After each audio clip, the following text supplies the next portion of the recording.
Masih tentang horor ya. Bayangan di balik hujan. Di sebuah desa terpencil yang terletak di kaki gunung terdapat sebuah rumah yang dikenal angker. Rumah itu dikelilingi oleh pepohonan lebat dan selalu terasa sepi bahkan pada siang hari. Penduduk desa menyebutnya rumah hujan karena setiap kali ada hujan deras, suara tangisan dan jeritan terdengar dari dalam rumah itu. Banyak yang percaya bahwa rumah itu dihuni oleh roh seorang wanita muda bernama Dewi. Dewi tewas tragis beberapa tahun lalu. Dewi adalah gadis desa yang cantik dan baik hati. Ia tinggal bersama keluarganya yang sederhana. Namun, suatu malam yang penuh badai, Dewi menghilang tanpa jejak. Keluarganya mencarinya dengan panik, tetapi mereka hanya menemukan jejak kaki yang mengarah ke sungai. Dan sejak saat itu Dewi tidak pernah ditemukan. Beberapa tahun kemudian seorang pria bernama Arman pindah ke desa tersebut. Arman adalah seorang peneliti paranormal yang tertarik untuk mengungkap misteri rumah hujan. Meskipun banyak yang memperingatkan tentang bahaya yang mengintai, Arman tetap nekat untuk tinggal di rumah itu selama beberapa hari.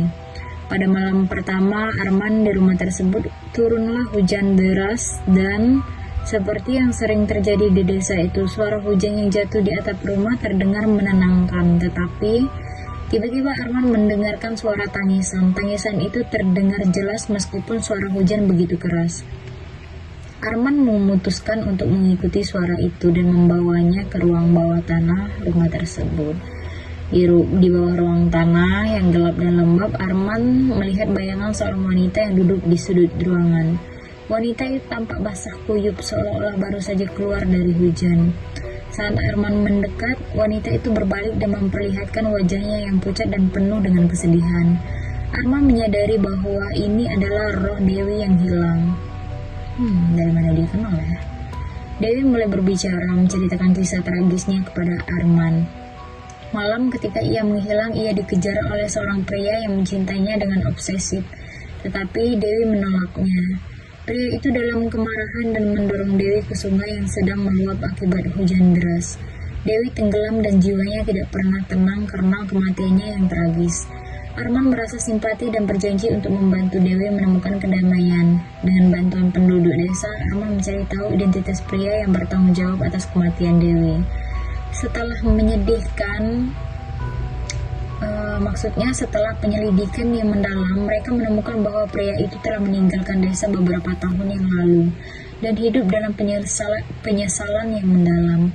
Arman dan penduduk desa melakukan ritual untuk memanggil roh Dewi dan memberikan penutupan yang layak dikuburkan ya mungkin. Mereka juga menghubungi pria itu dan memintanya untuk datang ke desa dan meminta maaf kepada roh Dewi. Dengan keberanian dan rasa bersalah yang besar, pria itu kembali ke desa dan meminta maaf dengan tulus tanpa ada satu apapun.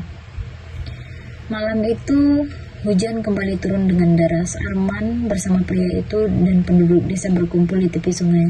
Roh Dewi muncul terakhir kalinya dengan air mata yang mengalir. Dewi menerima permintaan maaf dan mulai memudar perlahan-lahan. Tangisannya berubah menjadi senyuman damai dan akhirnya roh Dewi menghilang, menemukan kedamaian yang selama ini ia cari. Setelah kejadian itu, rumah hujan tidak lagi dianggap angker. Penduduk desa merasa lega dan berterima kasih kepada Arman atas bantuannya.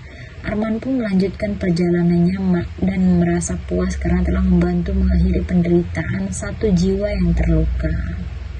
Jadi, kisah ini menggambarkan bagaimana kebenaran dan permintaan maaf dapat membawa kedamaian bagi roh yang tersesat dan memberikan ketenangan bagi mereka yang ditinggalkan.